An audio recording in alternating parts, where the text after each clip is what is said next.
Don't ever underestimate the heart of a champion. Haha, welcome. This is the Sports Chat Podcast. My name is John Trapp. And as always, welcome back, Mr. Christopher C-Rod Rodriguez, my man in front of me. Hey, what you think about these new digs, baby? Man, I'm liking it. I love the feel. I love how the ambiance is. It's sexy. Grown and sexy. Hey, man, we trying to make it. We trying to do big. What to do, Houston? Ladies and gentlemen, this is the 40th. Thank you so much. It's all because of you. The People's Podcast can celebrate number 40, and we got the band back together. Welcome back, Mr. Christopher C-Rod Rodriguez. Excuse me, I'm getting hyped. No coronavirus, sorry. Obviously, the mask are on. Where's my disinfectant spray? God damn it. We're going to ask you pretty soon who the sponsor of the day is. You know, Chris, man, you got to bring that back. We've been missing you all day. Oh, yeah. And I didn't think about that. On the ones and twos, my man that makes it happen, man with the master plan, Mr. Khoa. What's up, baby? How you doing? What up? Doing good. Glad to have the band back together. For sure, man. Boys are back in town. Oh, yeah. Okay, if we're in sync, who's Justin? Whoa, me, of course. Fuck no, I am What? Justin, dude. Well, I'm the biggest JT fan. I'm definitely Justin. Really? I'm Joey Fatone. So I got the moves, though. Ooh. Hold on. I don't No, know you if wanna I'm be- Adam Levine no, what? Justin Timberlake. It's I don't one know. of What? those. He's not even on NSYNC. Who the fuck? No, are you want to be talking JC. JC's a better JC. singer. JC. Five, man. We're just You're missing JC. two. God, about? JC. I'm JT. Absolutely. Come on now. No. Is there Cry me a river. these what is it? K2? Or Huh? yeah. Dude, now you're talking about like some fake cannabis they sell at the like grocery store. I have no idea what you're talking about. No. Like the Korean boy bands. We're one of those. That's Oh God, that's like- you was gotta it- was you it gotta get V2? Calvin. You gotta get Calvin for that. I don't know. Yeah, You- that's You what talking I'm about saying. We're missing a BTS? couple You talking K-pop about artists. No. K-pop artists. You know what? How about we change the K to H? We're H-pop artists. There you Oh go. my. H-pop. Okay, yeah. Yeah. We'll do that. Houston pop. Anyways, There we go. ladies and gentlemen, so sorry to take your time. But yes, we are back in the flesh, in the new digs. Of course, thank you so much, Mr. Khoa. So much has happened since we've last met up again. Woo! Oh man. Wow. You could say that again. But I gotta take this off, man. It's even falling off my nose. But we already, ladies and gentlemen, we have already sprayed this down. Lysol, Mr. Lysol over here. Oh yeah, Chris, you want to bring up the sponsor of the day? Yeah. Sponsor of the day, of course, is Lysol. Kills 99.9% of all COVID-19. So yeah, man, bro, it's been it really has been a while since we've actually gotten together again. We've actually shared the same screen together again. Ladies and gentlemen, I gotta say, I hate Zoom with a passion, but I'm grateful for it because it was the only way we could get together and bring this wonderful show to you people. Again, we do this for the people. And so that's why you call us the People's Podcast. With that being said, did you get to watch? I love being the fact that we aren't just a sports podcast. We touch on sensitive subjects. We touch on social subjects. And the last podcast, we had to touch on a little bit of American politics and a little bit of social and racial subjects. And we had the beautiful Shay on. And I kind of, to be honest with you, you getting to see it from the lens of a fan. What did you think about the show? Honestly, I thought the show was very powerful. I think, if anything, it shows that the human life is more important even than sports. And I can honestly say that I was very proud of you two. I think, like I said, I think the show proved that life inequality is far bigger than sports. And I think you guys definitely reach new levels, and I hope reach new audience members. You don't have to be a sports fan to watch the Sports Trap. And I think that's something we've always discussed. I think in general, I think we've always talked about that. We want to be the people's podcast. We want to be Houston's podcast. We want to be able to talk anything and everything that has to do with life. And, racial injustices definitely coincides with sports. We see it on a daily basis. You guys touch on Colin Kaepernick and his message from 4 or 5 years ago and how impactful it is today and what it represents. But the show was incredible. Shay was incredible. I was just very, very proud of you guys. You guys represented very, very well. Thank you. I'd honestly I'd be lying to you.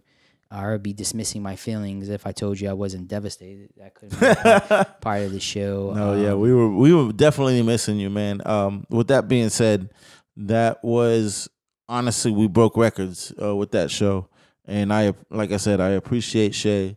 We did miss you, but honestly, I want to give you a couple seconds to give you It's probably gonna be a minute. give you a moment to share your piece, because I feel like you deserve it. And one of the people that in my life has pushed me to look at things a certain way and from a certain lens has been you. And that's why we do this show ultimately. And that's why you ride with me. That's why I got Khoa with me. You guys push me to think a different way and make me think in a way that pushes me to be a better man. So, hey, man, all power to you. The floor is yours, my brother. So, yeah, I appreciate you guys giving me the opportunity to speak to the audience. It's always been my dream to not only speak out on racial inequalities on a higher platform, but most importantly, educate those who are willing to listen. I'm reminded by someone who I grew up admiring, Malcolm X, and he says, education is a passport to the future, for tomorrow belongs to those who prepare for it today. Right now, human beings' legacy is on the line. It's as simple as that. As men, we talk about our legacies. As fathers, we talk about our legacies. We talk about sports figures that we love and enjoy their legacies. But right now, humankind's legacy is on the line. And how do we want to be remembered? It's really, really crucial and important right now as we move forward. And a lot of people may not know this, but I'm biracial. My mother's white. My father's Hispanic. My mother actually grew up in Alabama during the Roaring 60s. Many would actually say that Alabama would be considered the capital of racism during those times. My mother, as a child, she actually was forced to go to KKK rallies. She recently shared with me a story, and she told me the story in pain and feeling guilt, and I thought it was very, very a very real and transparent conversation. But she shared to me, that she remembers when her uncles would force her to throw rocks at the black students on their way home. They had to pass through this town just to get through their neighborhood. And she was instructed by her uncles. She remembers even her uncles chasing them with socks full of rocks and things of that. She also describes witnessing the hate and racial slurs that these young black kids endured on a daily basis.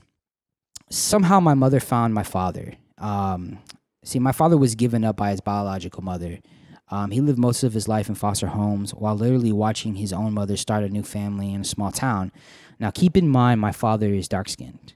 Probably one of the darkest Hispanics you're ever going to see. You see, my mother was born and raised in the heart of racism, and my father was teased, beaten, and there's stories because of his dark skin, especially growing up in the foster homes. Growing up, my father was called a nigger throughout his childhood. And because of what that word meant and how he was treated, he actually started to hate himself. He actually started to hate black people in general. How my mother and how my father came together is irony at its best. I was born not looking white, nor Hispanic. Somewhere in between, I guess you can say. I grew up in an all-black neighborhood, an all-black poor neighborhood. And I was the only kid that looked like me. Whites never accepted me, and because I couldn't speak or understand Spanish, Hispanic Latinos never embraced me. It was my black brothers and sisters that took me in as one of theirs. I've seen firsthand what living in poverty means for myself and black Americans. I've seen what 400 years of generational pain has done to the black community. My father was an abusive alcoholic, and there was times he would tease me and put me down. There was times that I remember growing up as a young kid that he would tell me to stop listening to nigger music. But of course, hip-hop spoke to my heart, and it told the stories and the conditions that we were living in. See, I started to understand at 10 years old what racism looked and felt like the day my father called me, his own son, a nigger lover. I knew what racism looked like when I was called a stupid nigger for driving. Systematic racism is alive and well, from education to legal system. Even how black communities are policed, I saw with my own eyes. Many of us are unaware of our privileges and the roles we play. No one is born a racist. We are taught how to hate, which means we can learn how to love. See, we as Americans have a choice to educate ourselves and understand our history. That means accountability and empathy. Saying Black Lives Matter doesn't disregard the lives of others. It highlights and details the aftermath of the Middle Passage, 400 years of slavery, the 13th Amendment, and the prison system, along with the Jim Crow laws, segregation, civil rights movement, and police brutality we're currently dealing with right now. The general pain that has never been addressed. That's what we're talking about right now. Being white doesn't make you racist. Not understanding history doesn't make you racist. Continuing your hate and excusing your ignorance does. We can no longer choose to ignore or disregard injustices as a society. All lives can't matter until we fully acknowledge Black lives. It's just that simple. I had a lot to say. I wanted to say a whole lot, but I also wanted to share for me why Black Lives Matter and what's going on in the world hits me in my heart. I have a very, very close friend, and I love him like a son, Francois, and what he does in the community and how he helps young men who are at risk and what he does on a daily basis. But every time he comes in my house, Daisy and I constantly tell him, please call us when you get home. And there's a reason for it. But because we know that anytime a police officer can stop Francois for anything, for any reason. And the last thing we ever want to hear is that somebody kneeled on his neck and killed him. It means something to me, and I hope that it means something to you. And if you're one of those people out there that's watching this show and you're tired of hearing about race and you just want to talk about sports or just not care about what's going on in the world, the only way you can stop the conversation is doing something about it. Opening up your mind, reaching deep down in your soul, and figuring out where you fit in this and how you can make things better.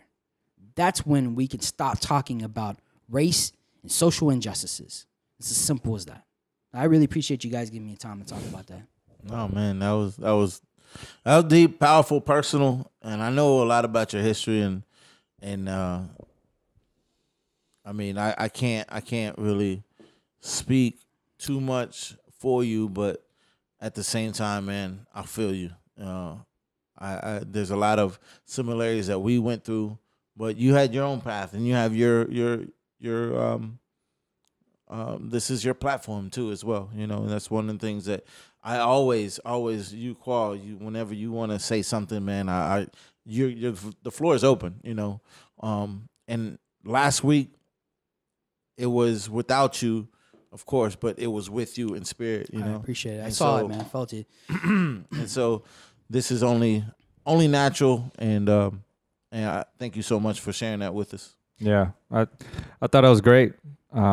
Just a lot of great points with sharing your history. And you know, I think everybody gets a little bit of a different perspective and a different view of how they dealt with it or they've seen it. You know, like I've shared my point of view and kind of like a first generation Asian American's point of view. And, you know, like we see it a little differently as well, and it affects us in a different way. But you just never know who it might affect in the same way or the similarities we have. And I think that's one of the things that is powerful about it is like we're all a lot more similar than we are different. Absolutely. And I think, you know, when you said you can't teach or you have to teach hate, you have to teach love, you know, like it doesn't just come out of nowhere like we've talked about before. And I firmly believe that. And so, you know, it comes from seeing or thinking that we're different and thinking that we're better or worse or whatever. And it's sad, and I brought this up with Shay last week. It's sad that your father hated who he was, hated the color of his skin, hated how he looked. And, it affects your psyche and affects the way that you live your life, the way you raise your kids, the way you interact with others. And no one should ever grow up feeling that way. No one should have to raise a family feeling that way. And another thing that I thought that was great that you said too about how, look, we all want to talk about sports. We all want to talk about whatever is like lighthearted and going on that's like funny and great and happiness in the world. But nobody wants to talk about these things, including us. We don't want to. That's not. It's uncomfortable. It's uncomfortable, but it has to happen, right? How many years and how many times have we gone on and just not wanting? We didn't want to talk about it, so we didn't talk about it, right? And so it gets to a boiling point, a tipping point, to where again and again and again things aren't changing, and this is why it's so important now. It's like, look, nobody wants to talk about this, but unless we do, and unless we act upon it and make change, we're gonna keep talking about it. And that's not the goal here. The goal is to not just to bring it up every now and then. Oh man, and that sucks, and then just go about our day and just pretend like it didn't happen, because it's gonna keep happening. Absolutely. Right. I want to say too that I asked my mom when she shared that story with me, and when she saw the protest and she started sharing that, she was crying and she felt this extreme amount of guilt, and she felt like, well, if they riot and they come in our neighborhood and they kill me, it's almost as if like she deserved it. Oh my God. And I was trying to explain to her, like, first and foremost, and I want to say this on record too, like, this is not a time, when we say conversation, it's not a time to shame people who are unaware of their ignorance. I love that. I love that you said that. Thank you for saying that. And it's not a time to like shame people for just not understanding. Like, if we want to have a real conversation, like what we're all saying, then we have to be prepared to educate and teach others as well. And we also have to be prepared that the conversations that we're going to have from the other side, we might hear things that we don't like. But this is a coaching moment. You know what I mean? This is a time to like, and I told my mom, reassured her, said, Mom, listen, who you are then and who you are now, I'm proud to call you my mother. I'm proud to call you a woman that I admire and love, especially what you had to endure growing up and the ignorance that you were taught with your family. The fact that my father is not the same person as he was when I was a kid growing up. And people who know me know that my father and I are trying to actually reestablish a father and son relationship. I'm gonna be honest with you, man. I was proud of you because many people don't know that, of course. But you went out and you got him a gift. You were very thoughtful for it and everything like that. And that's something that you card for the first time. Yeah, difficult. So I'm proud of you, man. I really am as a brother and as a friend. That's you taking your own situation by the and trying to create something. Maybe it won't be for long, but at the same time, you only got that time that you have and to make a difference. And I like I said, I commend you. There's so many parallels to what we're talking about. Absolutely. With Kyrie Irving and trying to take a stand for the NBA. You have Bubba Wallace and what's going on in NASCAR, and you even spoke on it, on this fact of your mom and your dad being who they were as opposed to who they are, and with the NBA, the NFL and Drew Brees, it took him a second too, know, and so I do want to hit all those points. But we're gonna talk about sports.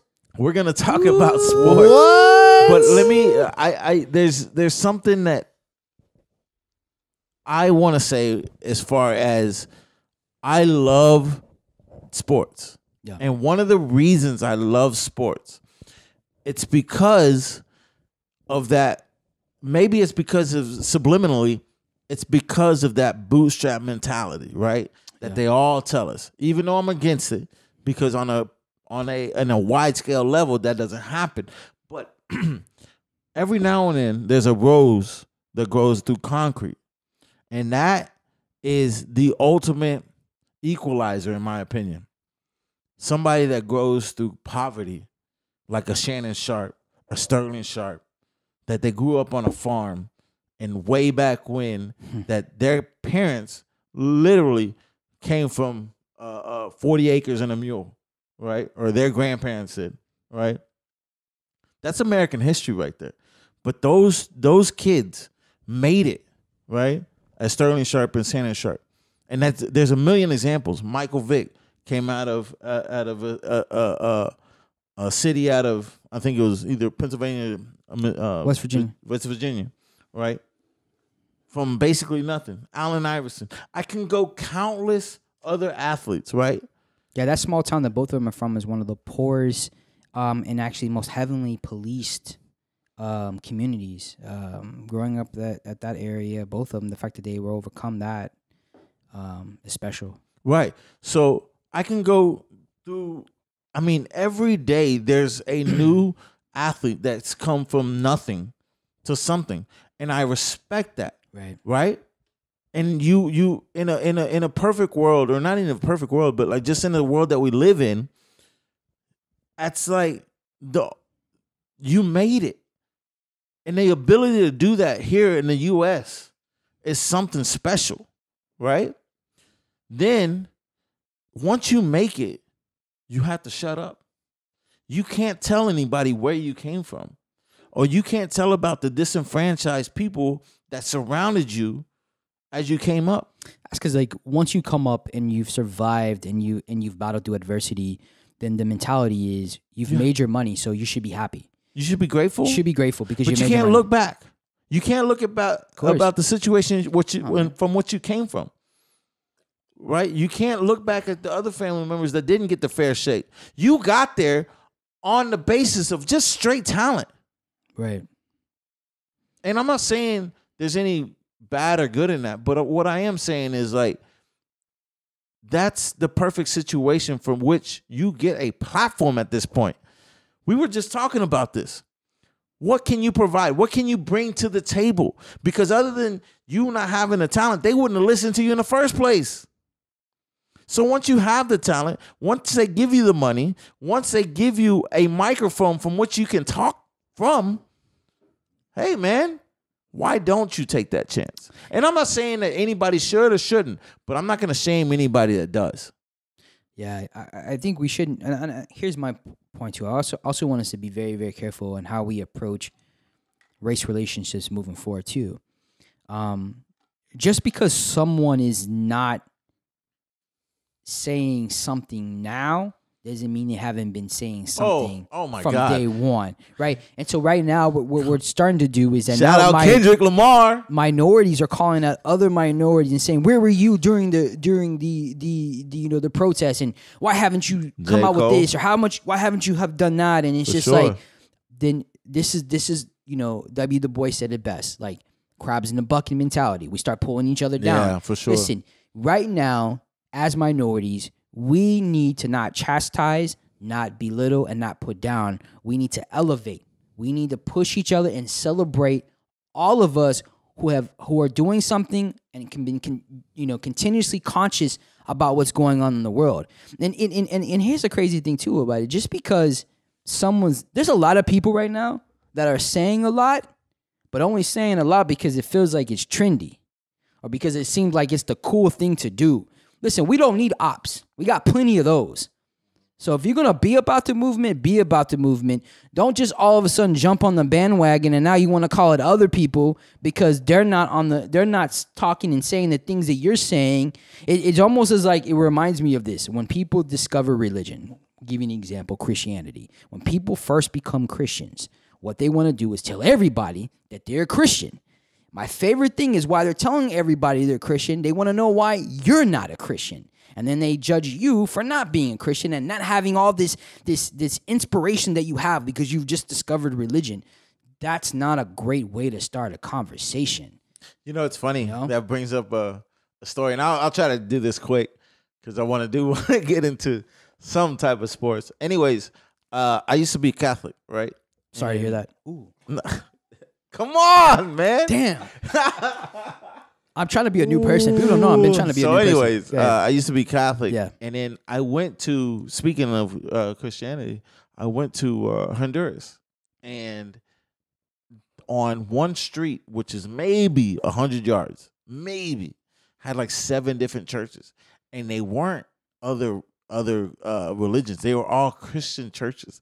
But they were all sects of different Christian I guess, ideologies. Yeah. Right.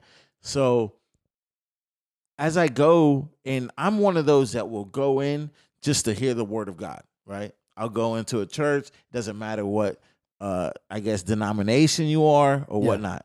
But I realized that neighbors stopped talking to neighbors because, yes, they were Christians, but they didn't believe in their Christianity. Like, it's almost as like they didn't believe in their Jesus Christ. And I was like, hold on. We're fighting over the same person. We're all fighting over the same person or, higher being, but we are fighting amongst ourselves when the whole word is to be unified. And that's the thing. I think ultimately that's what it is. It's like, we all love this country, but it's also divided in a sense of, even if I tell you Black Lives Matter, it's a thing against you if you're white or if you're of a different race, or, I'm excluding your background. And unfortunately, I don't ever want to come off that way. Yeah. And it's really hard for me to say that I can't talk to you because you don't believe in my beliefs. I think that we should all have a seat at the table, and idealistically, that's what it is. That's what it's all about. Everybody having their seat at the table, and everybody having their word to say. And if we can talk, go back and forth, I can talk to you, I can talk to you, and we all have a different point of view, but at the same time, understand that we walk through life in different shoes. It's not bad that you see things a certain way, but it's also not bad that if I tell you I see things my way, it is what it is. But as long as we can come together and talk about it and actually have an open and honest conversation like we're doing right now, that's what it's all about. And I welcome, in the last show, honestly, I honestly look for cops. I look for African Americans. I look for our Caucasian friends, our other Hispanic friends. I wanted to find a representative of every nationality, of every, I guess, profession, if I could. It doesn't matter. I just wanted everybody to have a seat at the table. Yeah, absolutely. Thank God, graciously that Shay came up and stepped up to the plate, and she did a phenomenal job. Like I said, not to shout out Shay, show out the part, woman. but good person. At the end of the day, man, I applaud anybody that's willing to speak. And thank you guys for having the show with me. Thank you, Shay, for doing the show with me. And I hope I do my people proud. I hope I do you guys proud. And like, it's all about getting our voices heard. Every one of us. Yeah, man. Let's just start listening to each other. Let's just listen to each other, man. Let's. You know what? We've heard "Make America Great Again." How about we make empathy great again? Let's make empathy great again. Can we get those hats like with the sports trap on the back? I'm down. Get that slogan down. Hell yeah, make empathy great again. God. All right, ladies and gentlemen. Now we're gonna go ahead and get into the meat of the show. After 2 hours later. Right. Sports. So like I said, there's a lot of parallels that went into what we just talked about. Right now, I think the biggest news or the biggest thing that's coming around is NASCAR. Rev those engines, please, and I want to hear that when I watch the show. I want to hear the engine. I want to hear him. You talking about NASCAR? NASCAR. When was the last time we talked about NASCAR on this show? I don't think we've ever talked about NASCAR. Ever. So just a quick recap. About a couple of weeks ago, the lone African-American driver in the NASCAR circuit, Mr. Bubba Wallace. BW. Basically fought for the Confederate flag to come down, and he won. I guess if that's the right way to put it. But he got NASCAR to ban the Confederate flag, and in my opinion, rightly so.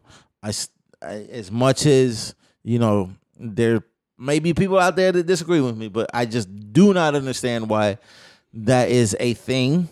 I'm about to. So, the NASCAR circuit banned the flags, and for the most part, everybody has followed suit. And I think there's actually fans in the stands, right? From what I saw. Yeah, I saw. I mean, I know that the race was. I mean, what was it like the day after? So I'm sure they had some there, or maybe it was just a lot of media, but it definitely got a lot of coverage. I mean, that video was just a beautiful. All the pictures I saw of what they did of when. Right. Hold on, we're jumping a little bit. Yeah. So he got the NASCAR to ban the flags, and everybody pretty much followed suit and did everything. I didn't hear any mishaps or anything where people trying to sneak the flag in or anything like that. But racist Sorelli. I like how no his pun name intended. actually comes together as racist. Right. That's interesting. One of the fellow NASCAR drivers he came out and he resigned because of the fact that the Confederate flag was banned. He was always in last place anyway, so I don't think anybody cares. Listen, man, I didn't know win his record's name horrible until this happened. But then that's no offense, but that's like half of them. So then, lo and behold, I think Wednesday night they find a noose in his garage, and by Thursday, the guy had the entire nation and the entire NASCAR family around his back. It like Khoa was bringing up. Mm-hmm. The entire race NASCAR got behind him. I think he placed 14, but they literally pushed his car. Everybody got out, and it was crew members. It was race car drivers. It was such a beautiful thing. They pushed his car across the finish line, starts crying out of emotion. It was a beautiful thing to see. Beautiful. There's one picture where he does a selfie and everybody's behind him. One of the most amazing pictures I've seen. Mm-hmm. And listen, the reason I bring all this up is because ultimately they find out that the noose, the FBI investigated, the noose was actually a rope tied to the garage door as you use it to open and close the door. I mean, I can understand the suspicion because this is Alabama. Go ahead. And so, I mean, I kind of feel like everybody jumped the gun a little bit, but at the same time, it was a beautiful moment. So I don't know how to take away from that because it was one of the best things I've seen all year, right? To rally around somebody in the face of hate, in the face of racism. And in these times, we needed something like that because sports is so embedded into these politics at the moment. But also, sports is such a relief of what's going on in the world. And then to see that was the U.S. at its best. Humanity at its best. It's also just such a polarizing platform because of what NASCAR is specifically. Oh, thank you for saying that. And it's like if this, how people are coming out and saying like, man, NASCAR is making the NFL look bad, and look what percentage of NASCAR drivers are black versus NFL athletes are black. Right. And it's just crazy. So one of the when all that came out, like, of course, the first thing I thought about was just how beautiful a moment it was. And then you dig a little more, and it just does make you wonder because it's such a tricky thing. Where they found it was, of course, in his garage, which was not open to the public. So the only people that had access are other drivers, other crew members, other executives. So this had to be, if it was something, now of course you can find out later that it wasn't a noose, but if it was a hate crime, it had to be someone within these closed doors, you know. So whether it be a Cerullis or whatever that who resigned or whoever else, you know, it's like I was like, well, or was it part of his own team? I hate to bring out the conspiracy, fingers here, but for I'm not gonna lie. I thought about when that you too. think about the image of what it could do and what it did, like what Right. actually No, happened, 100%. right? Well, such a powerful image.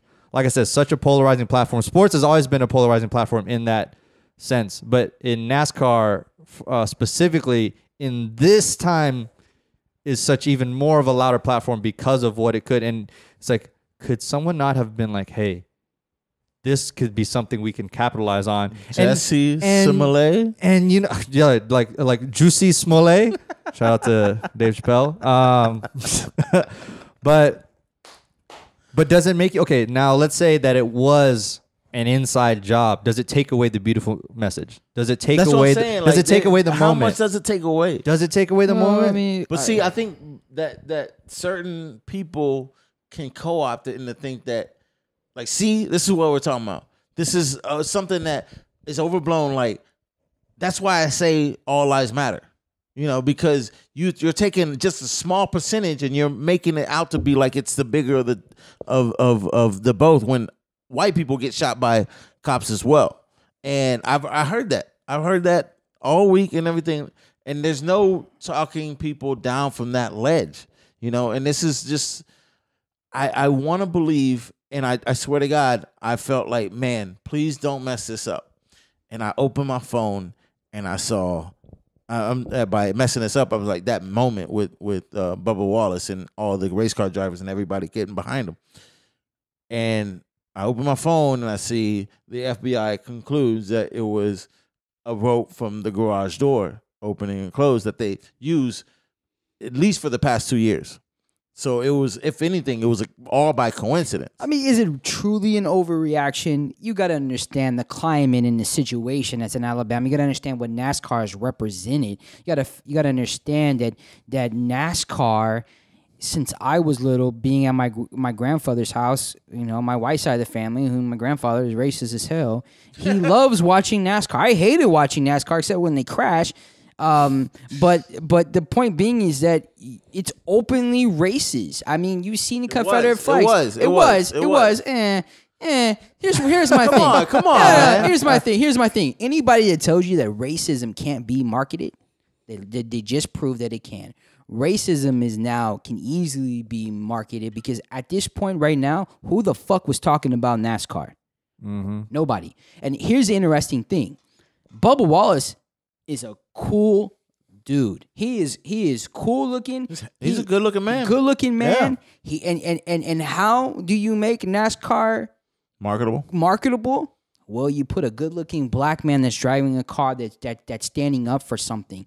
Because guess what? People who have never watched NASCAR like myself, Alvin Kamara, actually started watching NASCAR. Yeah. Mm-hmm. And listen, you can have the same 50 and up bracket of people watching NASCAR, but NASCAR, when it comes to ratings, is like dead last.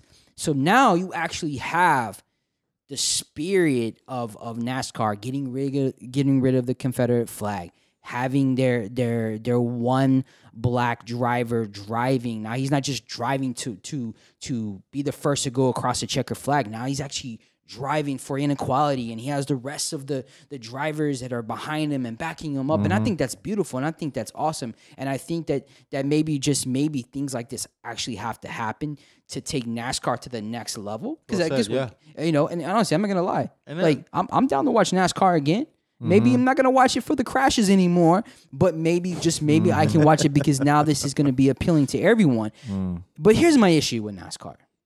It shouldn't have taken this long to ban the Confederate flag. And I want to say, well, no, they to be honest, they've said that they what is the right word? They look down upon the Confederate flag. They weren't. They were saying that it wasn't allowed without implementing actual punishment or taking it away. I look down on my dirty closet every day knowing I need to clean it up, but I don't. I don't want to hear that fucking excuse. I mean, you either going to clean it up or you're not, man. You can't make excuses. And here's the thing that I find it very interesting that people who want to wave the Confederate flag are also the same people who were offended when Kaepernick kneeled because they felt that it was disrespectful to the American flag, that it wasn't patriotic. I don't understand. But I want us to really, really break this down because I just find this really, really interesting that if you know anything, because I've heard people tell me that they wave the Confederate flag because it's about history, it's about the southern states and whatnot. And again, I want this to be on record. These are the same people who were offended because Kaepernick kneeled and disrespected the anthem and the American flag. To me, there's nothing more disrespectful and unpatriotic than waving a flag of a defeated army, okay? They not only were they defeated army, this is the same defeated army, the Confederate, that also killed 700,000 Americans on U.S. soil, right? Like, to admit fealty to the Confederacy is, in my opinion, a traitor. You're a traitor when you actually wave the Confederate flag, especially in the same room as the American flag. And further, since General Lee is often evoked, his lawful order, his last lawful order as General Lee was furl the flag. Boys, it's time to go home. That means he says, get rid of the fucking flag. We lost. It's over with. So when we continue to fly and hold the Confederate flag, we not only defy, if you're so into the Confederacy, you not only defy the General Lee, but you also are disrespecting the Pledge of Allegiance and the oath that you give to the American flag. For sure. So the most unpatriotic thing is waving the Confederate flag, unless you like waving it because you think it intimidates others and it invokes your sense of pride. Self-white pride. I don't want to hear that argument anymore because it's stupid. It's only one flag. America won, and that's the way it is. So stars and stripes, let's go. Hey, I feel that. Hot take. Well said. Take Now, that, Union Jack. So, do you believe people can change? Now, like you said, NASCAR, Yeah, absolutely. it should have been doing this a long time ago, right? So, with that being said, you think people can change. So, do you believe that the about face that Drew Brees took, because we haven't been here, right? And I haven't had the chance to discuss this with you. So Drew Brees came out and he said he'll never, after the question was, what do you think about players that are now going to kneel during the national anthem? And his first reaction was, I'll never agree with anybody kneeling against the military, against the American flag, and disrespecting it, right? Paraphrasing here. So then he changed his stance. He said I was wrong and everything after Malcolm Jennings came out, after Michael Thomas, his wide receiver. Alvin Kamara even said a couple things on Twitter, and he literally said he wants to be a solution and not the reason anymore. So how, in your opinion, how genuine is that? I look at somebody's actions. Okay. And Drew Brees has always been a very giving person, especially in New Orleans community. There's so many occasions he's really dig deep in his own pockets and help the community. And just like anybody in our lives, our own personal lives, we have to assume that their intentions are goodwill, right? We have to assume that. Intentions were the path to hell. Well, good intentions, but good intentions. And the thing is that like I was talking about earlier, he admitted that he was wrong. Whether it was pressure or not, he admitted that he was wrong. And honestly, people have never really asked my opinion about how I feel about kneeling. I've always said this. I'll never kneel. And it's not because I don't believe in the cause of kneeling. It's because I know that there are Americans on the left of me and the right of me that wish that I didn't even have the ability to even, sing the national anthem. Wow. So for me, every time I get up, it's not only as a rebellion to the people who might be thinking, man, I can't stand this whatever he is, Arabic, Muslim, Mexican, whatever they want to call me. Why is it in this country? Is it even legal? Exactly what I thought. I think it's so powerful that I get to actually, sing the national anthem. as an American citizen. I also have people that are in the military that fought and served our country, and even for them, you know, I talk about Daisy's cousin Gio, and he explained to me that, like, you know, for him, for somebody who was an illegal immigrant who came to this country, got legalized. The way he got legalized was joining the military and becoming into the military as a Marine. For him, somebody who was mocked and belittled and made fun of because he couldn't really speak English growing up as a kid, for him to become finally an American and serve this country and survive and come and become a nurse, a psych nurse at that, like, for him, it was disrespectful when Colin Kaepernick kneeled, because his whole thing was like, okay, you kneeled, so what are you going to do afterwards? You're going to just keep kneeling? Like, you know that it bothers people like myself who fought for this country, who endured real racism, but that flag meant something to them like it meant to me. So, like, is there anything else you're going to bring to the table besides just kneeling? Like, a different approach? He's like, and I like what he said to me. He was like, you know, Chris, like, if he decided to wear like some crazy ass shoes or wrote some like crazy ass messages on his shoes, because, you know, in the NFL you can't wear certain cleats. We saw that with Odell Beckham this past year.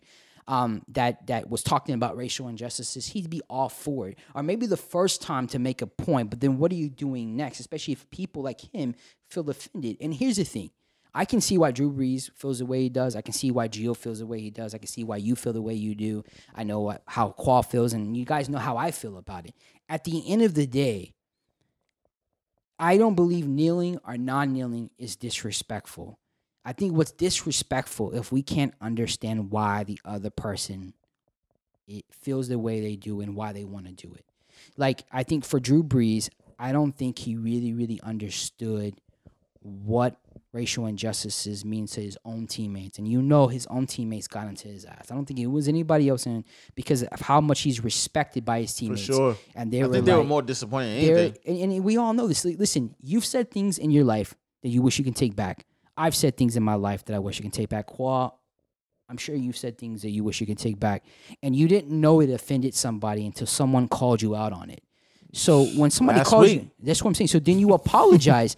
The whole thing is that we all in our lives want mercy and grace. We all want people to take our forgiveness and take our sorries. And how can we fix racial inequality if we can't even say sorry when we do fuck up? You know what I mean? Or admit. Exactly. Listen, you know how many white people don't want to admit that there's racism in this world? He did that. Yeah. Let's whether his intentions were good or not, if he did it and he owned up to it and he's supporting it, we need to praise him. We need to uplift him. I'm not gonna lie, man. I don't know about you, but when he first apologized, I didn't want to take it. But then I was like thinking, you are out there talking about all these things about racial inequality and everything. Somebody finally said, you know what, you're right. Right. And I couldn't accept that. But that's almost flies in the face of what I believe and why I want change and why I believe that there's change that could be had and it can happen. And so from when I got the first example of when it did happen, I had to like snap myself out of it and say, no, like, John, this is what you're fighting for. This is not fighting. I don't want to even equate myself to what real people on the front lines are actually doing, but this is my little soapbox, I guess, if you want to put it, to be able to do so. But this is what you're talking about. So, hey, if somebody on a personal level was somebody that had ever offended you racially, you should be able to have that conversation with them. And he says later on, I'm sorry, you should be able to take that. And I think that everybody should be able to take that. And like you were saying in the beginning, it's hard not to shame somebody, and I get it because of all the frustration and all the built up rage and anger, and I get it. I understand it, right? But at the end of the day, if you can get somebody that says, just turns around and say, listen, I'm sorry, I didn't hear you right, or I didn't think right. And you know, I took it the wrong way, but I hear you now. I empathize with you. Mm-hmm. That's the ultimate goal, man. The ultimate goal. It's the purpose of the fight. Right. Mm-hmm. So then you have to ask yourself, if you get the result that you want, why are you still angry? Right. Mm-hmm. You can't be in love with anger, because when you become in love with anger, then you become what you hate.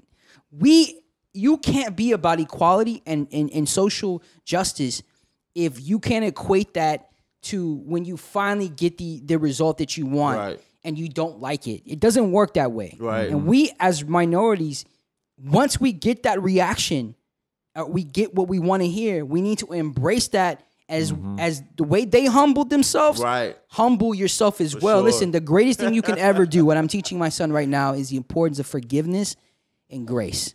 We have to be that way, even with our enemies or the oppressor. Once they admit their faults and they truly are wanting to listen to us, that is when we truly win. It's the point of the fight. It reminds me of. I'm sorry, I don't mean to bring levity to a serious conversation, but it reminds me when I dealt with ex-girlfriends, and they're like, you did this, and I just said, listen, I'm sorry. What do you mean? I'm sorry. I hear you. I'm sorry. You're like, no, you can't say that. I'm like, why not? It's like, you said it too easily. I'm like, no, I really am sorry. Like, I don't believe you. I'm like, I get it and I understand, but like you said, you have to be able to not only they humble themselves, you got to be able to humble yourself and hear it and understand it and And I want to play devil advocate too, in a sense. Like, I get it too, in the sense. Can't play both sides, Chris. No. Reason why? Because I think right now that's John's job. No. I think reason why I'm saying this is I also want people to realize, like, I understand why people are angry. I'm angry, right? And so you've been angry for so long and no one's heard you. And now all of a sudden they want to listen. You're like, it doesn't fucking work like that. Like, you can't just all of a sudden just shut my anger up because now you want to hear what I have to say. But that's just it. We can't become what we hate. Right. We can't become the hate ourselves.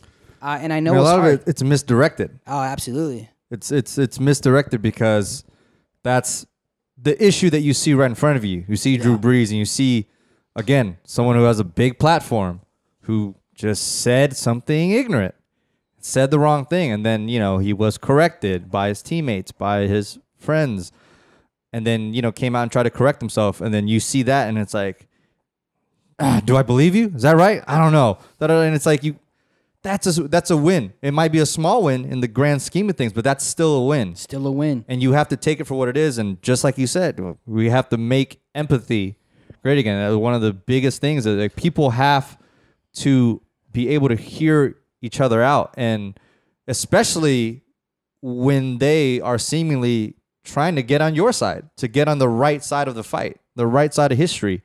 It's of course, if they're fighting on the other side, it's like, man, I want to be able to hear you out, but if all the basis of everything that you're telling me is based on hate or based on ignorance that you were taught and that you don't really have any context behind it past that, then that's a different story.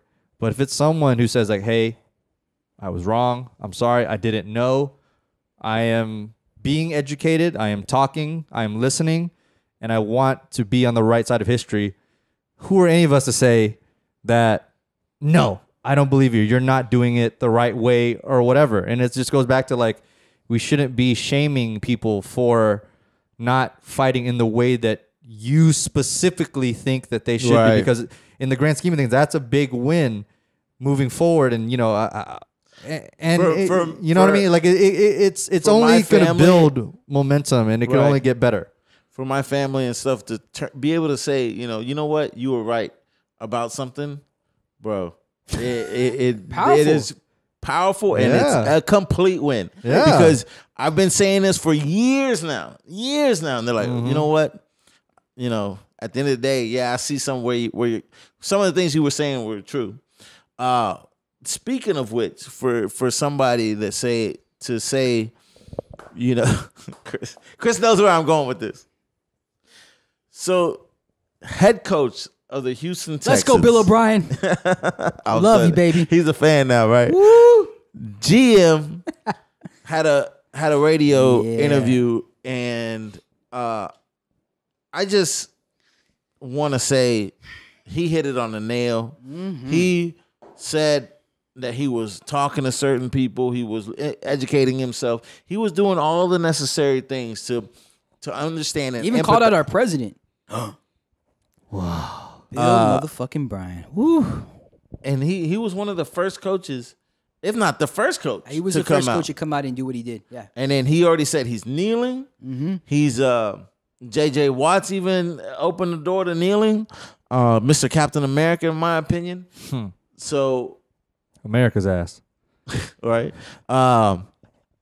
So yeah, no, I just think that what he did was commendable, and he's leading the way for the NFL. And if anybody's sincere about what they're talking about, it was him. Beyond I don't know about Roger Goodell, but I'm gonna take Bill O'Brien's word. We're not gonna start praising Bill O'Brien on the show now, are we? No. Is this what we've become? Listen. I want to say this Bill O'Brien. I know you watch the show. Oh yeah. I want to tell you personally that I'm very, very sorry for number one for calling you or using your name for COVID-19. That was very disrespectful to you, and I truly apologize. I also want to say that although I might agree with some of your trades, I rather accept your philosophies on social injustice and Black Lives Matter to you, as opposed to some of your X's and O's that sometimes I'm left questioning. But the one thing that I can't question is who you are as a man, and I am so honored to call you my head coach. I'm just gonna say that, man. Nice. I want to say I'm sorry for. I mean, because I think, listen, sometimes we get so caught up in sports and we chastise and we put some of these athletes and coaches down. We don't know their personal lives. We don't know what they have endured. We don't know what they've gone through. So as a man, it's just hard for me to say this, but I want to say I was wrong because, just because I don't necessarily agree with your X's and O's or some, trading Hopkins away, that doesn't mean that you're not of a man of integrity and morals. And man, I'm so happy that you represent Houston. Houston, the most diverse city in the United States of America. We all come together. 60,000 of us march. Every race, every religion. And we have Bill O'Brien right there too. Let me tell you something.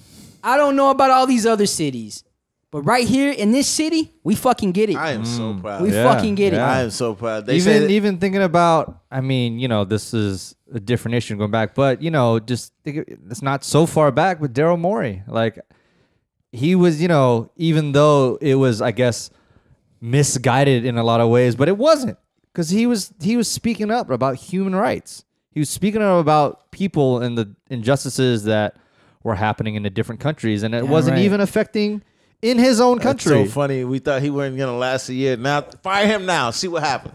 Fire him now. I dare you. Listen. I dare you. Hey, Tillman Furtada. Stop. I'm going to cut you off, Chris. Okay, cut his mic. Cut his mic. Mr. Frittata. You know who you are. Everything you're getting right now is karma for your lack of empathy for everybody. He's probably the only person that I wish we can get rid of in Houston right now. Wow. Okay. Well, Chris is back. Welcome back. You know what's so funny is I called Sean. Sean from Shots and Thoughts. Shout out Sean. We got to get him on the show. Shout out Shots and Thoughts. Congratulations on season 1, baby. Absolutely. Season finale. We got to get him on too when we do our NFL preview and our fantasy football, since he is a two-time winner. He calls himself champ. Pisses me off. Anyways, but I called him immediately after watching Bill O'Brien. I said, Sean, I got to lie, man. Yo, Bill O'Brien made me cry. I'm a fan of Bill O'Brien. He goes, me too. Who would ever think that it would take racial injustices around the world and something happening like George Floyd for us to sit here and be like, oh my God, we love Bill O'Brien, because we both on the same bandwagon of just figuring out what we're going to do as Texans fans and how we're going to accept this coach. But you know what, man? Again, man, sometimes it's not about X's and O's. Sometimes it's not about that. Sometimes it is bigger than just sports, and he proved just that. And you know what, man? I can admit when I'm wrong. I'm a big Bill O'Brien fan. Hey, it's my coach, y'all. This is my coach. Thank you, bud. I do appreciate that. Like I said, I'm super proud of our city. From one of the things I've heard is we're the most diverse city in the nation. I know that we are, especially in the South, but man, we got Muslim community, got a China, Asian community, Hispanic community, of course, in our Black community, and of course, man, our Caucasian brothers. I call them my clear brothers and sisters because they clearly cool. You know who I'm talking to. So yeah, man, I'm super proud of my city. But you brought up a good point with Daryl Morey, and I wanted to expand on that a little bit with the NBA and them their plan to restart at the end of July. And it gets in a little bit of of our COVID-19 situation as well. Now, one of the things that Kyrie Irving came out and said apparently on a group call with the leaders of the players of the NBA, his concerns was taking a distraction away from what's going on with social injustice and everything. So he wasn't sure he wanted to play with that being the case. Was he even going to play? I thought he's hurt. I don't know. I'm not too sure. But Dwight Howard came out and said, and then does he really play apparently too? There's more. There's more players as well that kind of don't want to distract the message and take away from what's being put out there, right? So players have until Wednesday to opt out. As we recorded so far, it's not Wednesday yet. So they have until Wednesday to opt out for the restart. And I'm just wondering, do they have a valid point though? Like, since I was praising players and the use of their platform, do they have a valid point to say, you know what, we don't want to play while this is going on because we don't want to take away from the message? If we were to play, it's basically a distraction for everybody else, so that way the message gets drowned out. And we go back to the U.S. as normal, no changes happen, nothing but, I guess, a bunch of the regular. So do you think that they have a legitimate gripe? I can see both ways. I mean, I think I'm trying to sound like, they don't have a point, but is the season still going to happen? If let's say how many players decide, unless they get everybody to opt out, I mean, it's still going to happen, right? So I wonder if they have actually tried to see, let's say if the season is back on, if there's other things they could do within the sport and NBA that we can do to help keep the conversation going, to help keep the doors open to people speaking up about injustices. We talked to Shay last week about how she asked about the difference between like NFL and NBA and how lax are each league, sports leagues, about, athletes having a voice to really talk about what's going on in the world or politics or whatever. And I think the NBA, for the most part, has been pretty good about allowing athletes to have that voice, to say what they need. So, LeBron doesn't have to just shut up and dribble, that he can use that platform, can use his... He's been very vocal. Can use like even down to their style and their shoes and all the different colorways and the messages and the artwork that they can show off. Even when Eric Garner happened and they're wearing the T-shirts that said "I can't breathe." So to me, it's only another polarizing platform that you can use. And I understand what Kyrie is saying, but I don't think that by not playing, you're doing anything either. So, right? Would you play? To me, I would. And I would find ways to still keep the conversation going. Like I said, you know what I mean? I would use my time if I'm being interviewed. If I have the ability and the lax to like wear things that I want to wear, I'd have a little thing that, constantly has a little Black Lives Matter or whatever is the most pressing topic of the time. We still are in a time as far as all these cases are going on with Breonna Taylor that is still unresolved with her murderers, right? Story. Yeah, that is still something that needs to be resolved. And so this is another platform because think about it. As we've gone again and again and again, time and time and time with countless of these instances, they can just pass over. People can just forget. And I get what he's saying about how sports can maybe help people forget. But right now, people are so wanting something like sports to happen again that everyone is going to be watching. Why not use it to your advantage to be able to spread that? Because they're going to watch it anyway, with or without someone like Kyrie. Right? I just said a few minutes ago that Houston gets it. Because Houston Rockets' very own Austin Rivers came out and said, let's play, but let's donate all of our salaries to Black Lives Matter, to racial injustices. Right. So there's so many different avenues and ways that you can still represent, like you were saying, that can make an impact. And here's the thing. Right now, the world does need positivity. Because if all we do is focus on the anger and the hate, then what's going to happen is we become just that.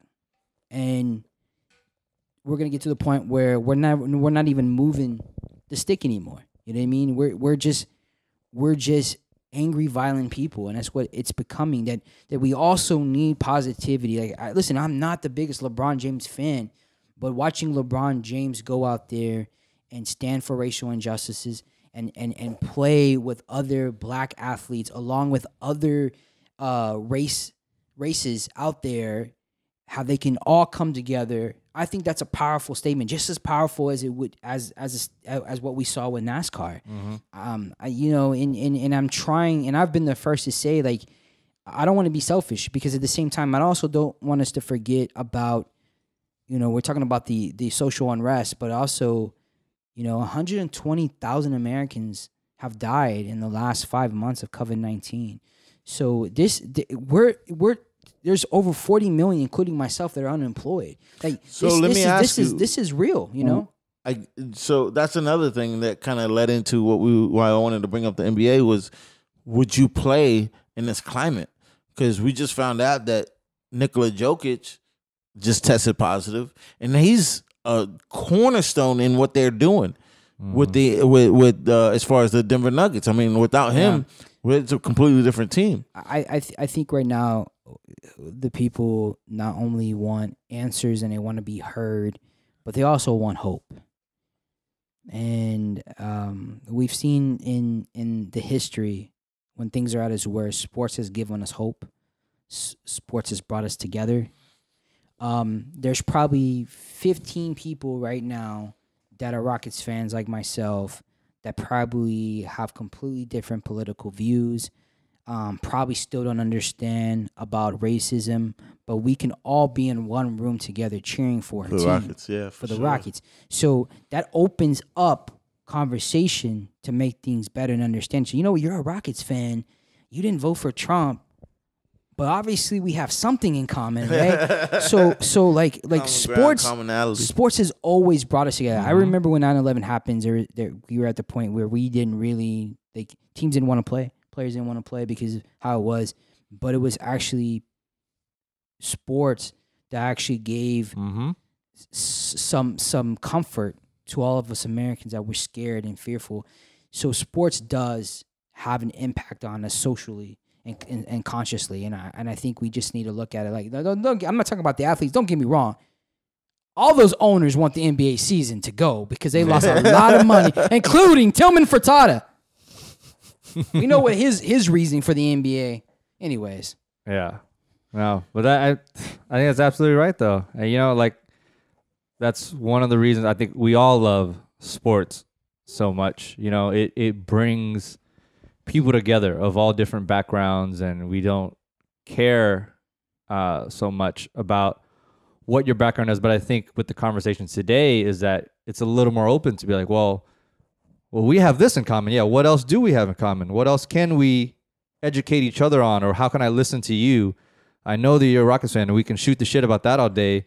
And then it's a little easier now to kind of go into a different type of conversation, which I think is great, because that would have been damn near impossible. So many people, how many times have you used that phrase? I don't like to get into politics. I don't like to get into religion. I don't like to get into whatever, because it's just an uncomfortable conversation, right?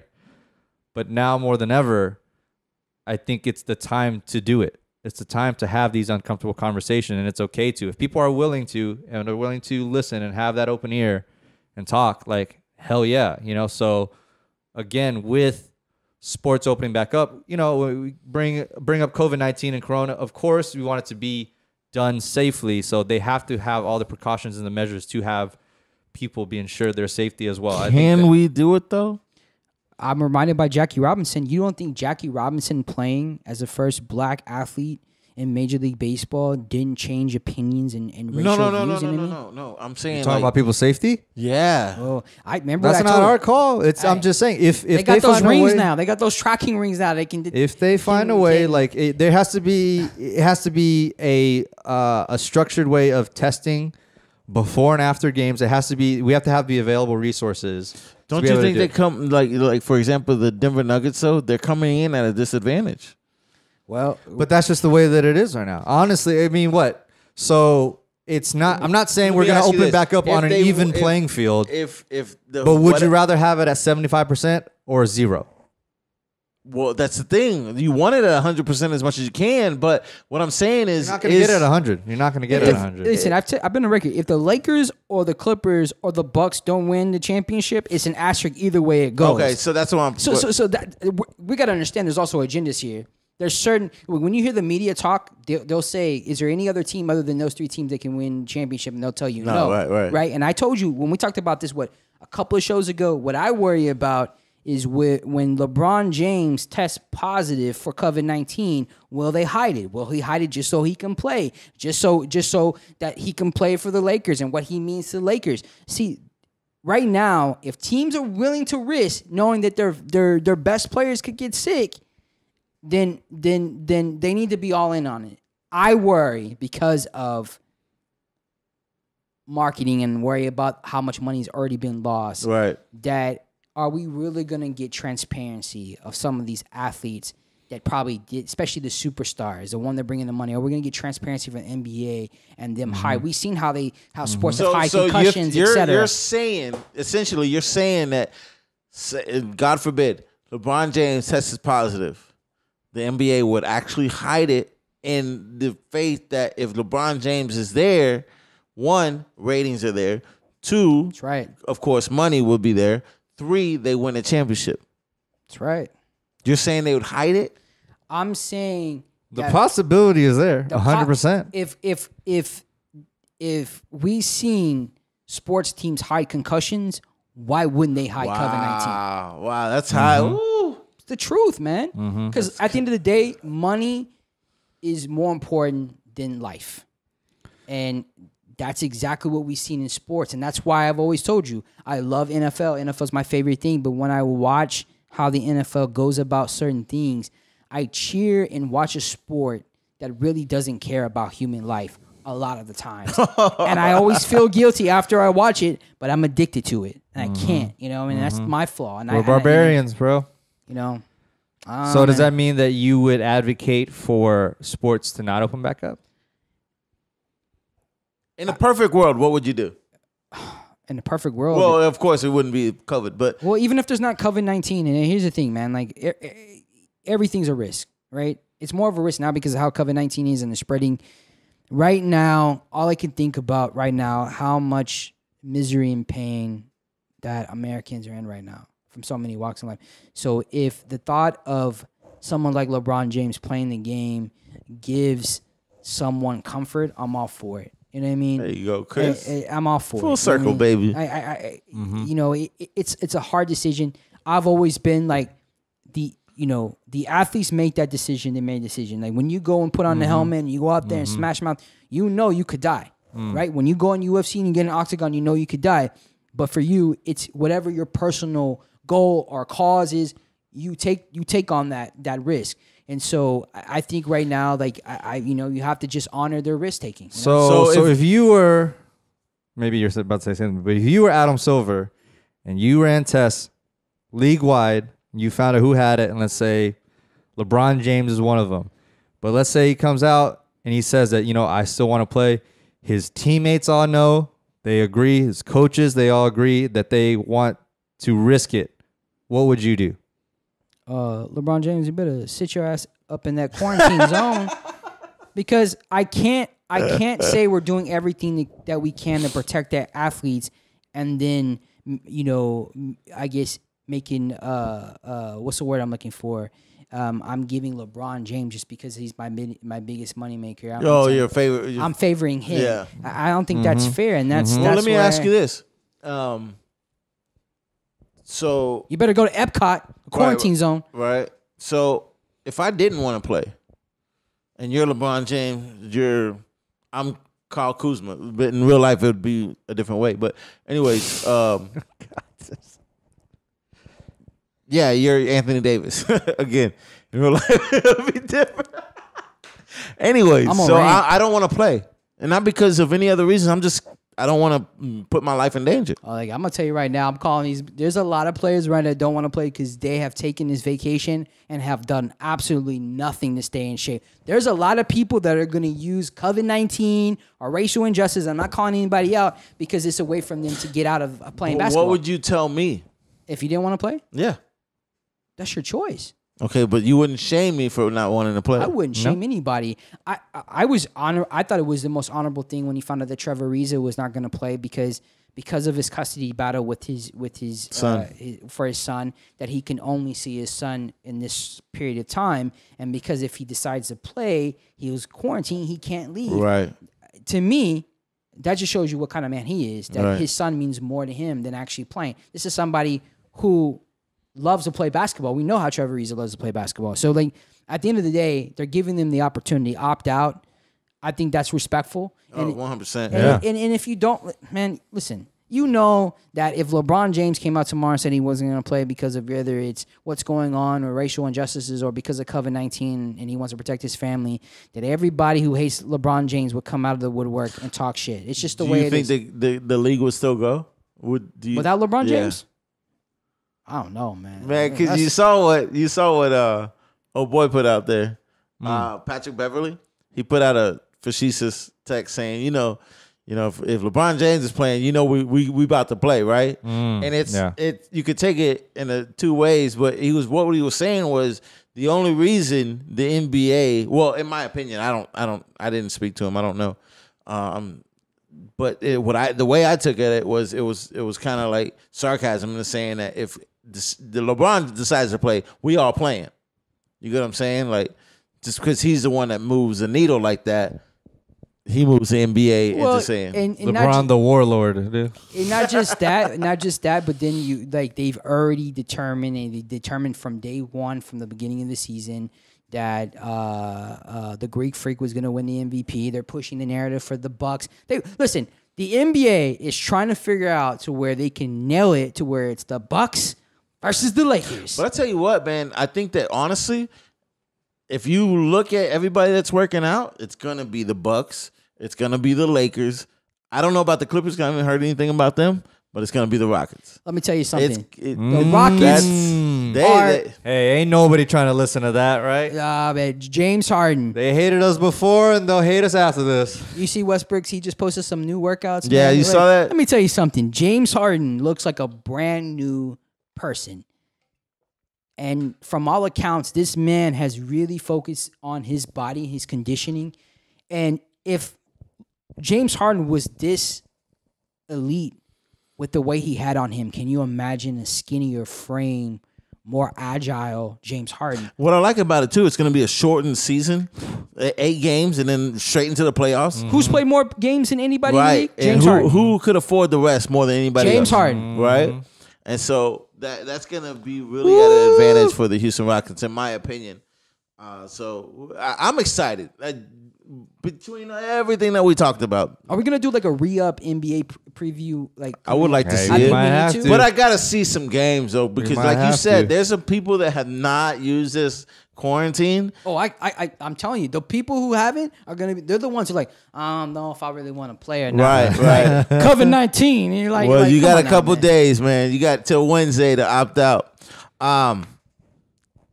Yeah, so ladies and gentlemen, that's pretty much the nuts and bolts of it as far as the show. But I did want to wait. What's happening in baseball?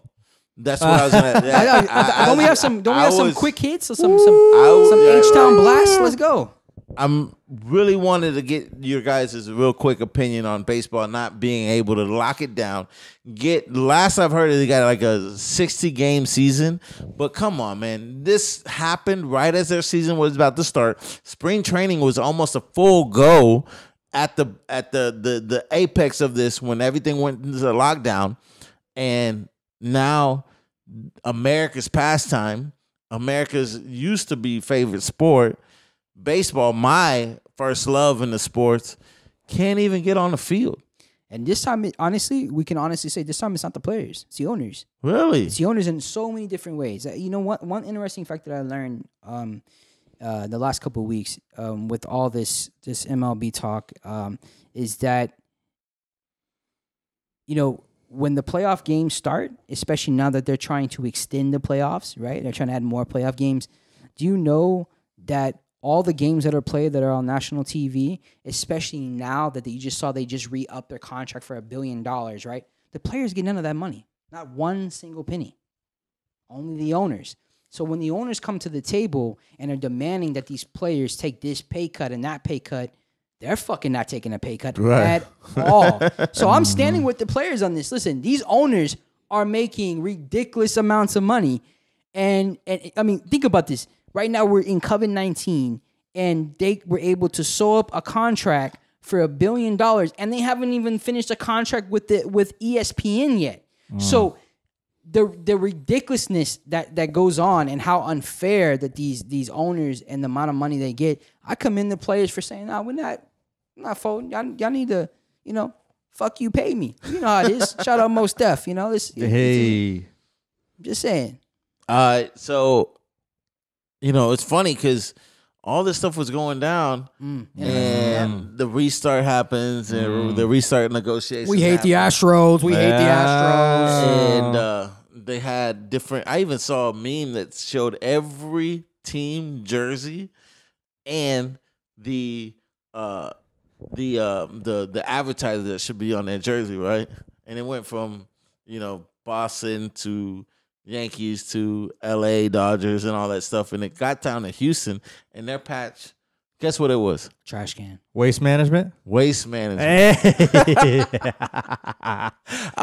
But you know, it made me think, like, it's so funny how, you know, the judge, I think in New York, or even it may have been a federal judge, said that they need to release the papers. Oh, not Aaron Judge? Of the right?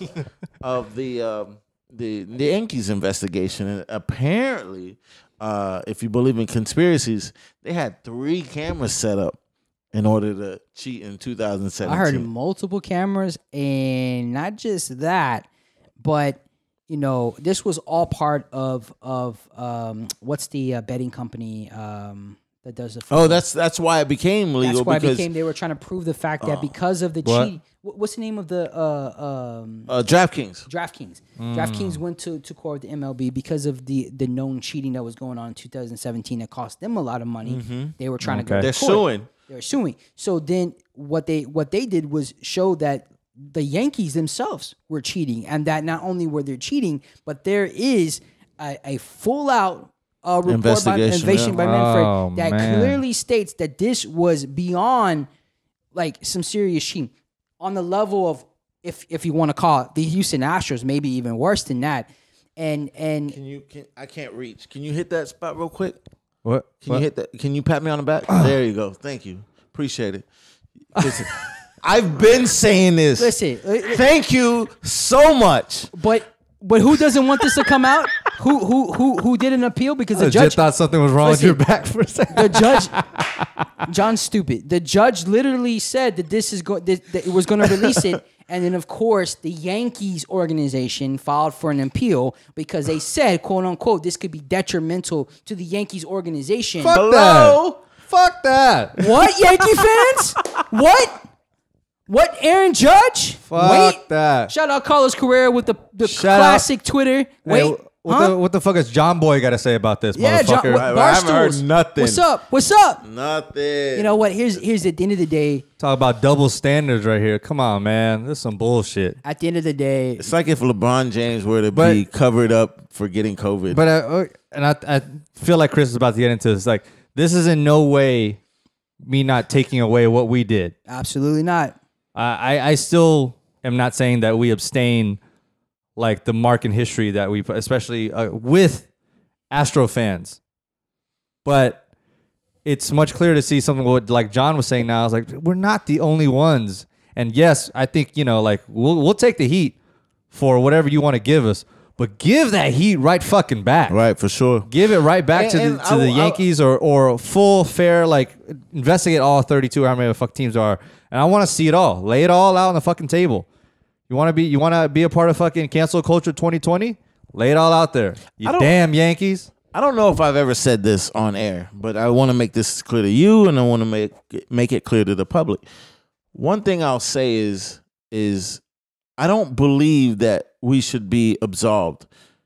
I actually believe that all this stuff, and I've said this since the steroid era, takes away from the innocence of the sport and what it was supposed to be. And baseball, that's why I got into it, because I believed that what you put into it, you got out and you got what you deserved. Whether it be, be the home run king or the stats in the record books and all that stuff that into the Hall of Fame and the money and fame that came with it. I believe that if I worked hard, took my vitamins, I got to be the better player. I got to be the better athlete. And that in turn would give me the benefit of whatever that entailed, right?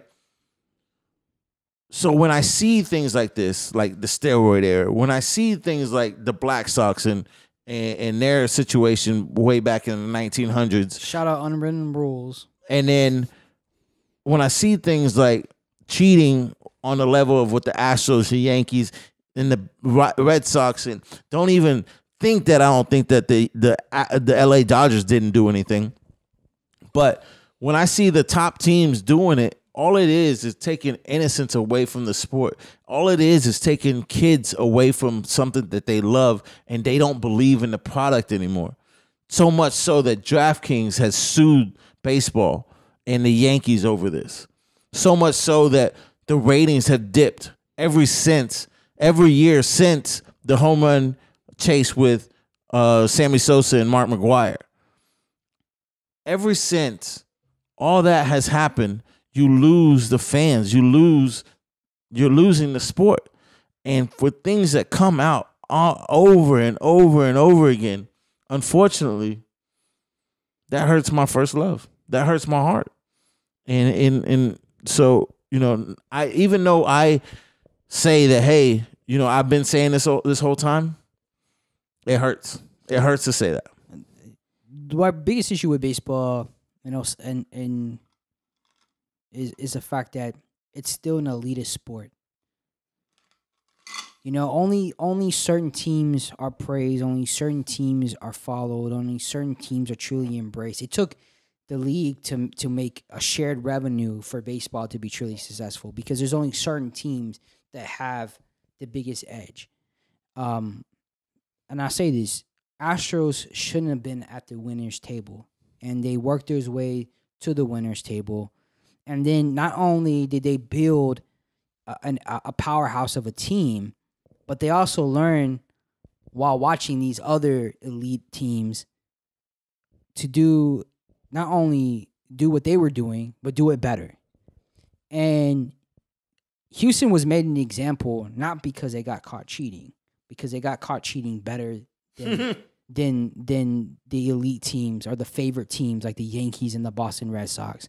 At the end of the day, baseball continuously, even right now, continuously to shit on their integrity and morals, especially with a league that has these unwritten laws and rules and these just retarded rules that just completely just shits on the game of baseball altogether. And I'm going to still cheer for the Astros, but I'm also going to be one of the few Astro fans that says that we didn't have to cheat, right? We didn't have to cheat to beat the cheaters. Right, yeah. But we did. And that makes us just as bad as the Yankees and the Red Sox and the Dodgers and probably the Orioles because, well, never mind, not the Orioles because they keep losing. They suck, so I guess they're not really cheating. But maybe they just don't have enough money to put cameras out there in the field. Every time I see Oriole games, there's no fans. But hey, I'm just kind of going off the scale here. But anyways, I could never be a fan of baseball again. Right.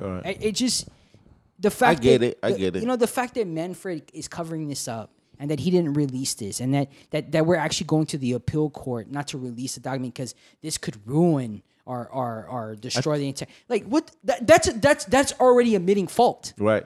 So like the fact that we're even at this point, and you know what? Go on ESPN, go anywhere. Nobody talking about this. Right.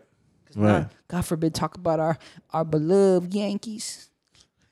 Bullshit. Well, ladies and gentlemen, I did want to get into some other quick takes and stuff like that. Like, not to mention, I don't know if it was a joke or not, but Deion Sanders ranked his kids. I think that's awesome. These kids need to know where they fall. Wow! What? If I had kids, I'd rank them. Hey, you're saying that because you only have one, so you get to tell them. Right. Josh, you're number one. Josh, you're in first place. You're first and fifth. I got a new puppy, and You're ranking them. they're all my kids, so they get ranked. So That's funny. Josh in second right now. Right? John, But speaking of, have you ranked your kids? no, never. Come on, I'll now. never do that. Never Never do. You may have not said. I'm not saying this is what I want you to do. I don't want you to like say like your ranks, but I want to know you've never thought in the back of your head. Like the Well, I'll ranking? say this: like I've always told them that you're my favorite. Like I tell my kids that you're my favorite because I tell my son, you're my favorite son. I tell my daughter, you're my favorite daughter. The only two I have. So it's not. He's not lying, right? Right, for sure. No, I wouldn't do that. No, I couldn't do it. I don't know, man. You know what? I don't know if he's joking or not, but I couldn't do it. But in the Maybe trying to get them spirit to of work that, harder as kids. Put in the work, son. in the spirit of which, Yeah. happy belated Father's Day. I did want to shout out to all the fathers and all the father figures. And one thing I didn't say on the actual day is to all the single mothers who are playing both roles. I really, really respect that. Absolutely. And I know sometimes it's not the ideal situation, but you don't know how much you're actually doing for that young man or that young daughter that you are providing for in both roles. So, again, shout out to everybody. Shout out to all the fathers and you know everybody that's raising a young man to be upstanding and hopefully Man or daughter. Man and daughter, yeah. But so again, shout out Andrew Ton, man. Happy first Father's Day, man. Proud of you I love so that much. guy. I respect. Go see his podcast. One of our podcast brothers, Grown Talk, on YouTube and I think Spotify and iTunes. Again, Grown Talk, GWRNTALK. What? GRWN. Oh, I'm sorry. Yeah. John There you Klein. go. Say it one more time, Jen, please, so they get it like, right. How do you already misspell a lot and then you misspell a misspelled word? I don't understand that. Hey, it's because it's Oh, I'm Hey, ashamed of you. dyslexia. yeah, dyslexia is real, man. is America's or the I- world's number one now I feel disorder. bad for Andrew Ton. I messed up his show. But no, man, that's like I said, his podcast brothers. We shouted out the Shots and Thoughts podcast again, one of our brothers, and I want to say something about my brother Robert, who has Bobby, as he's well known, has been a wonderful father to my nephews. That's a personal thing, but he's been a ride or die fan from the show, from the jump. So thank you so much. I wanted to give you that shout out. And lastly, Chris invited us to a get together of fathers from all walks of life. What you want to take that? Sure. So I got to meet Kevin at Net Lifestyle. It was part of a invite from RV, a close friend of mine, for the Last Dance. It was basically like a round table where we discussed, and that's where I met him. And so Kevin with Net Style and RV put together, and they're putting together in their podcast called Cool Dad. It's basically both of them are fathers, and it's just highlighting and basically, you know, coming together as fathers to talk about how we could be better fathers, the ins and outs, whether you're an old father, a young father. So they actually invite us to a roundtable this past Saturday at the Cottonmouth Lounge. Right, it was really awesome event. They did their first official show with Kareem, who's not only he is a father himself, but he's actually a shoe designer. He talked about entrepreneurship, how to balance out being an entrepreneur and a father. And then you had just all these fathers there. Like it was just awesome because at one point, like they gave us like the ability to talk, and like fathers who have never ever probably been in this type of situation were just like, oh, I'm gonna talk. Like I finally get to talk as fathers. And it was just really, really cool. And it was myself and John and Andrew came with us, and it was just a really good experience. So like John said, shout out Kevin, RV, and Net Lifestyle, and just another brother in arm for the podcast, as Houston is making its way to be not only the most diverse city, but the most diverse podcast in all of America. So it was pretty awesome, man. I'm glad that we got to do it. I think we learned a lot, and it was a cool event. No, it was really cool because I think that he had a lot of people from different walks of life. Yeah. Like I said, he had old school, he had new school. Yeah. One of the most beautiful moments that I think of the whole thing was the DJ there. I wish I got his name. I didn't get a chance to stop and talk to him afterwards, but the DJ there was going to be a brand new father. I think his girl, he said something was like 2 months pregnant. Yeah. And he was literally like out the DJ booth and asking questions. So tight. And asking all the fathers and stuff, their advice and stuff. And one of the things was, I got to do it when I did get to chop it up with him a little bit. He said his trepidation was the fact that he didn't have that father in his life, and he'd always look for father figures and stuff. So he was so scared, so excited at the same time, but he didn't want to make a misstep. So whenever we started talking, he just naturally gravitated to us and asked questions, and it was such a good moment. And the main thing that we tried to tell him, man, I wish I got his name. I will get your name. But the main thing we tried to tell him when he asked, what do I do? How do I become a good father for the person that he's bringing into this world? And we said, man, it starts right here. It starts right here. You're here in the right place with other fathers that are trying to make a difference and trying to make this world a better place for their kids and their place in this world. So I thought that was a beautiful moment. Again, Chris said, thank you, Kevin, and Net Lifestyle and RV. Thank you so much. It was a great show, and I can't wait to see what y'all do next. Ladies and gentlemen, this is the Sports Trapp Podcast. Thank you so much for allowing us to be in your life, in your living room or your tablet, computer, whatever it is. Please support, throw your like, throw your subscribe button, tell your people, tell your mans, and try to get the word out, baby. All right. This is Sports Trapp Podcast. My name is John Trapp. Christopher C. Rodriguez. Mr. Khoa, I'm out. Peace. Yeah.